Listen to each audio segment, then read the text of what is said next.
Hi, I'm Krista, yoga teacher and author of this book, The Original Five Tibetans. My book, The Original Five Tibetans, is based on this, the original 1939 Peter Kelder book, The Eye of Revelation.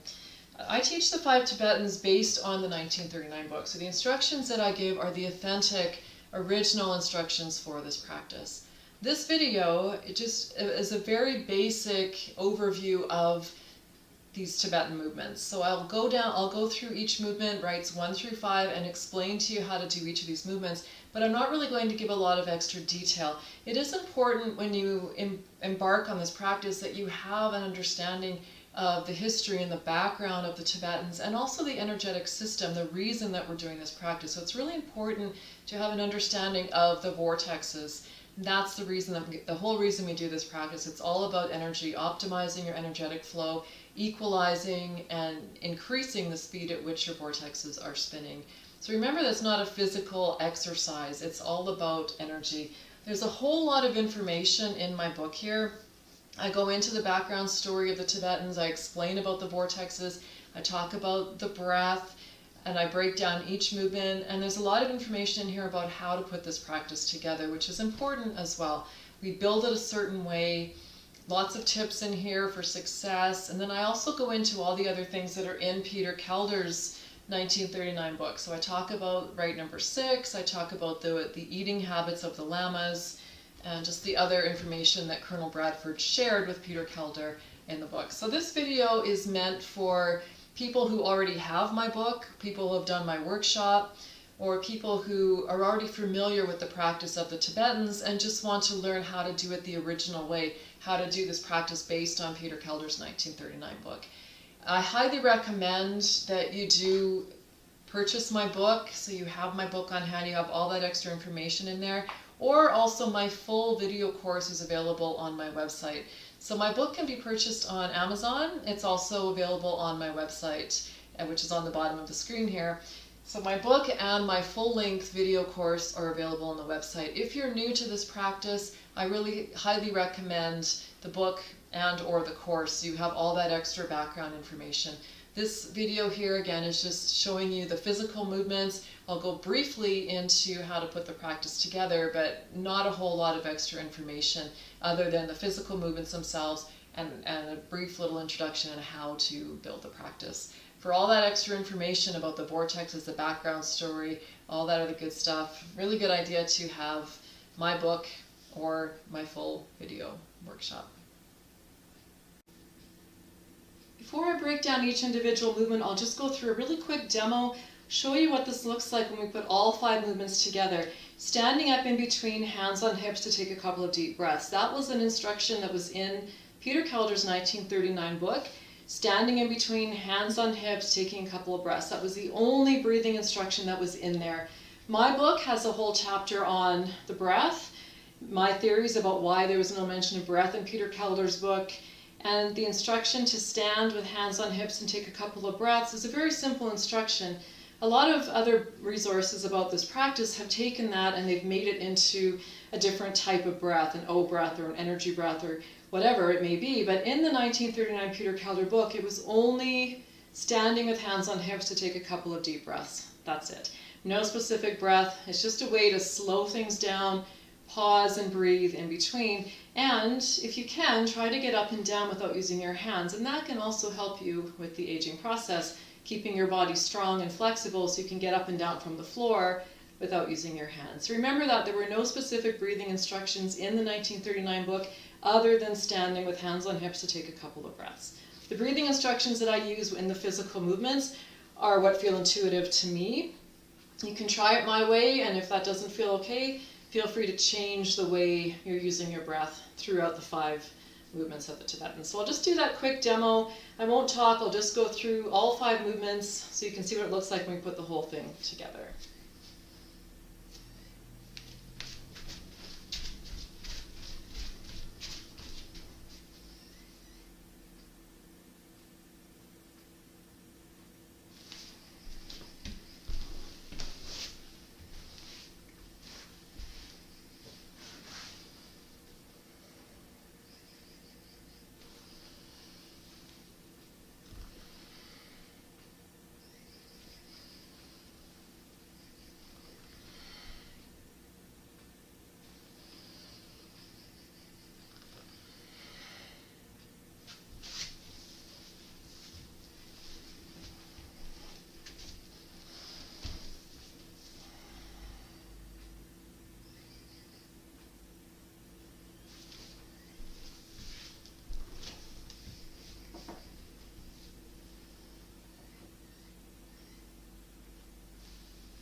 So that's what this practice looks like.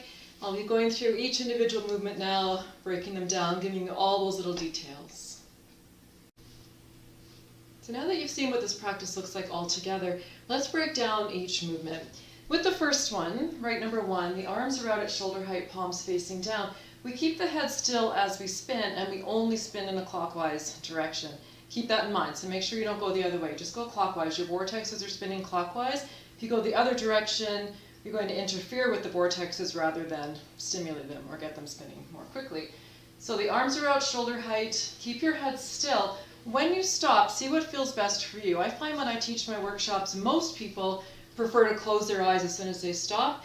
Some people prefer to keep their eyes open. So I prefer to close my eyes as soon as I stop. I find that just helps to alleviate any dizziness that I may feel, but not everybody likes that. Some people like to keep their eyes open. So see what feels best for you. We'll do it twice and you can see which feels best. So the first time we spin, we'll stop and we'll keep the eyes open, and then we'll do it again and we'll close the eyes so you can see which one you prefer. So arms are out, shoulder height, palms facing down. Keep your head still.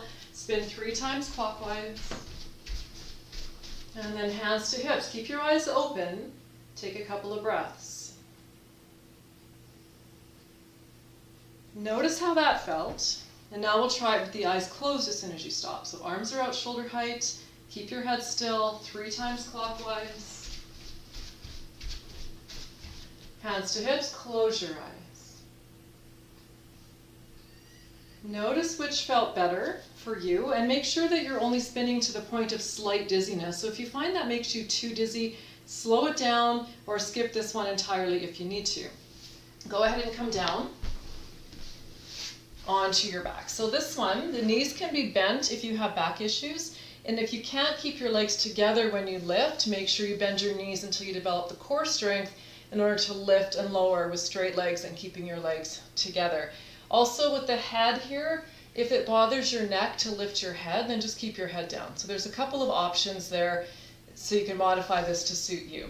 So on your back, either knees bent or legs straight. Arms are by your sides. Fingers are turned in, so you don't slide your hands under, just turn your fingertips in. Just to show you how high the head comes here. So take your legs straight to the ceiling and then just look at your legs. So you're not lifting up, your shoulder blades stay down. It's not a V-sit. All you're doing is lifting your head and looking at your legs. Legs initially will just come straight up. As you get a little more strength or a little more flexibility, your legs can come on more of an angle towards you. But make sure you don't lift your hips up. So your hips stay down, shoulder blades stay down when you lift your head, but the legs can come a little more on an angle once you get a little more comfortable with the movement. So as you inhale, lift your legs, lift your head. Exhale, lower and completely relax. Inhale, lift. Exhale, lower, relax. One more time.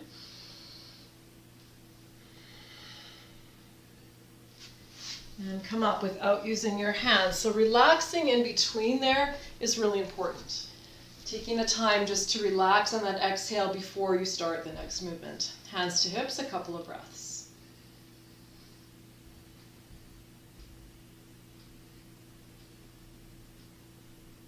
Coming down to your knees. Toes are tucked under, hands are on the back of your upper thigh. Knees are directly under the hips. There are 3 parts to this movement. A lot of the revised versions of Peter Kelder's work skip the forward motion and they just do the backward movement. It's really important to have this forward motion so we can target vortex D on the waistline. And also it's a little bit easier on your back when you come forward first. If you're just going back 21 times, that is really hard on your back. So if you have that little release movement coming forward, it's much better. So there's a lot of important reasons for that forward motion in there. When you come forward, make sure you don't stick your hips back. So you're bending at the waist, not at the hips. Your hips will stay up. They might shift a little bit back, otherwise you might fall on your head. But you're bending at the waist. So keep the hips high. Make sure you're not bending at the hips, bending at the waist. Hands on the backs of your thighs. They'll stay there. They don't move. Take a full breath. Inhale, exhale. Keep your breath out and come forward. Then inhale, come up and go back. Straight up, exhale. Keep the breath out, come forward. Inhale, up and back. straight up, exhale. One more. Forward, inhale, up and back. Exhale, straight up. So make sure you get those 3 parts in there and you don't just start going forward and back. You go forward, back to the start position, and then once again. Coming up, hands to hips, couple of breaths.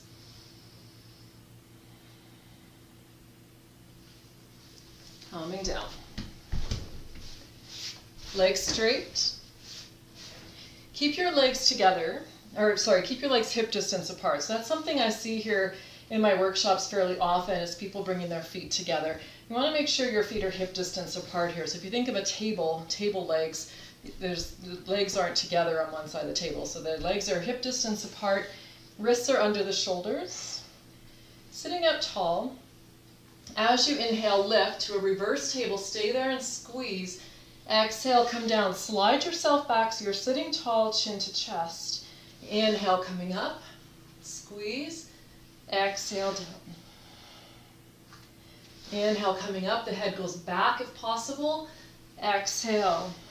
So you bring your chin to your chest, but you keep your back straight. Coming up. Hands to hips, couple of breaths.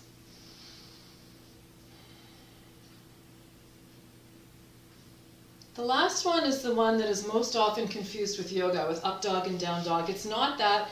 There are some differences between right number 5 and downward facing dog, starting with just the placement of your feet. So in right number 5, hands are shoulder distance apart, fingers spread. Step your feet back so your feet are as wide as your hands. And then come forward. So you're balancing on your hands and your toes. As you inhale here, pull straight up onto your toes. Bring your chin to your chest, your upper back will round. And exhale, coming back down. Inhale, pull straight up. So you're lifting your heels, coming up high on the toes. Exhale, flow back down, take the head back. Inhale, pull up. And exhale. And coming up, hands to hips. Take a couple of breaths.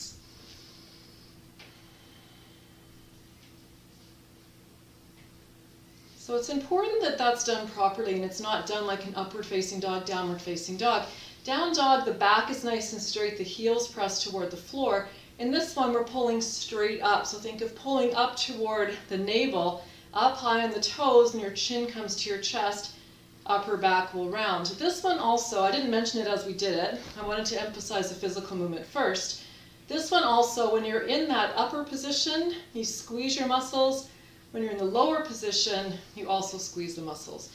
So this one has the squeeze and release, and the squeeze and release, just like right number 4. I'll just show you the difference here between this and down dog. So here's my down dog. Hands are the same. My feet are hip distance apart. Heels are on the floor, and my back is straight. Right number 5, my feet are wider. They're as wide as my hands. I'm high on my toes. My chin is coming to my chest, my upper back is rounded.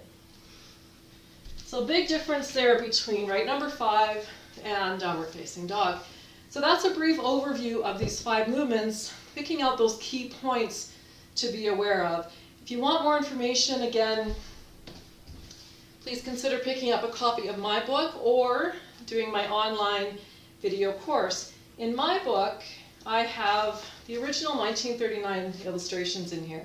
So this is right number 5 in here. You can see that position. It's different than a downward facing dog position, lifting up high on the toes and rounding into the upper back. So I have all of those original illustrations from Peter Kelder's 1939 book. There's right number 1 in my book here. So lots of information in there. I just went through these very quickly. Quick overview of the key points as you're doing these 5 Tibetan rites. Any questions, feel free to reach out to me.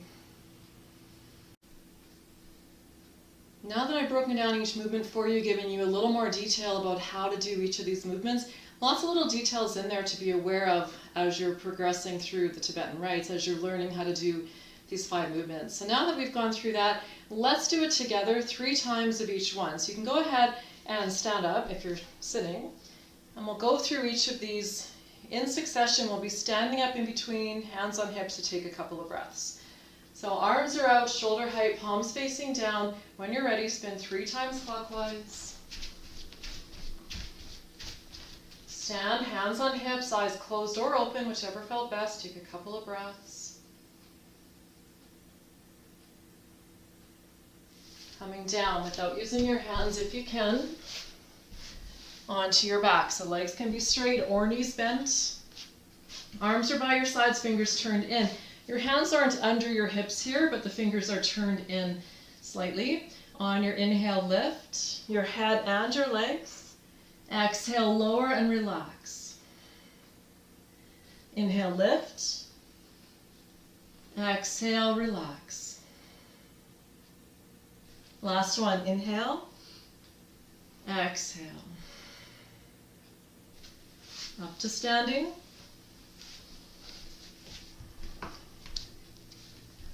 Hands on hips, a couple of breaths.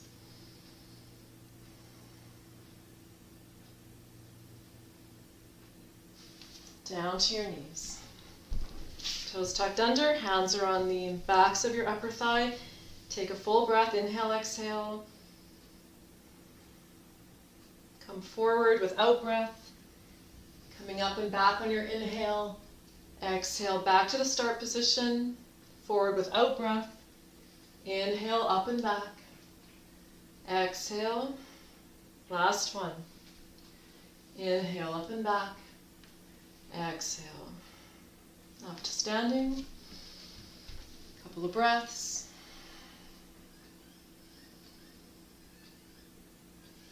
And coming down. Sitting with your legs straight, hip distance apart. Hands are next to you with the fingers turned out slightly. On your inhale, lift, squeeze, exhale, back down. Inhale, squeeze, exhale. One more time.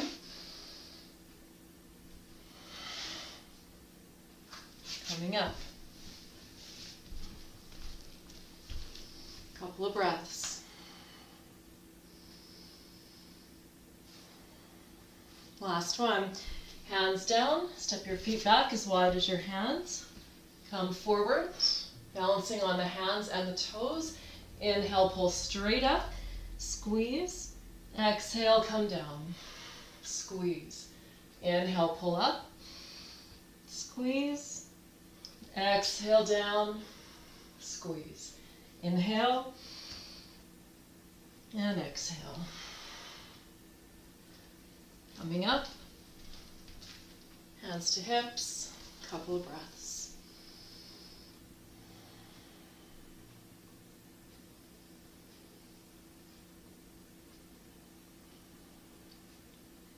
So there you go, you've just gone through your practice, 3 repetitions of each. If you have questions, feel free to reach out to me. My website is usually a good way to reach me. There's a contact spot on my website there. Reach out to me if you have any questions. I'm always happy to answer them. I may not have all the answers, but I'll do my best. That was a brief rundown of the physical practice of the Tibetans. So I spent a little bit of time going through each of the movements, all the little details involved with each of these movements. But it is important that you have all the extra information as well. To fully embrace this practice, it's important to understand where it came from and to understand why we're doing it. All of that information is in my book, and remember that my book is based on Peter Kelder's 1939 book, The Eye of Revelation. This book is really rare, so very few people have access to the original information, to the authentic Peter Kelder information. And that is why I did this. That is why I wrote my book. That is why I taught my workshops and why I'm doing these video courses, so I can try to keep Peter Kelder's original instructions alive. Over the years, there's been so many changes to his original work. People have taken his work and edited it and put it back out there with his name on it. But if you look at it closely, it says it's a new revised edition of a work by Peter Kelder. So the only work that is actually truly his is The Eye of Revelation, the 1939 book, and he followed this one up with a slightly revised and expanded edition in 1946, also called The Eye of Revelation. So those are the only 2 books that were actually Peter Kelder's. I feel very driven to keep his original instructions alive. Building this practice is important as well. once you understand how to do the physical movements, you need to know how to put it all together. So we start with only 3 repetitions of each one, and we continue that for a week. After a week, at the start of the second week, you add 2 repetitions to each one, and you continue in that way until you reach 21. 21 is the maximum. We don't do any more than that. There's nothing to be gained by doing more than 21.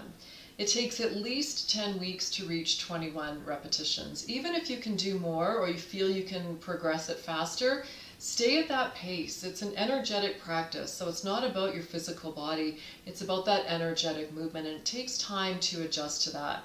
So no matter what you feel you can do physically, stay with that pace. You can slow that pace down, of course, but don't speed it up. So it'll take you at least 10 weeks to reach 21. You may not reach 21. It might take you twice that long. That's okay. Just don't do that any faster. So 10 weeks minimum to reach 21 of each. There's a whole lot more information in my book detailing a little more how to build this practice and what you do if you can't do a certain rite, or what if you can't advance one of the rites, or what do you do if you miss a day. There's a whole lot of information in here. So again, I do highly recommend my book and my longer video course as well to give you all that extra background information. Make sure you're listening to your body. If there's something you can't do, just don't do it. It is okay to skip something. Do your best to get to 21 of each of these in 10 weeks or longer, but it's okay if you don't make it to 21. It's okay if you stay at a lower number. It's okay if you end up skipping one of these rites. Everybody's benefits from this and results from this practice will be different, so no expectations, just enjoy.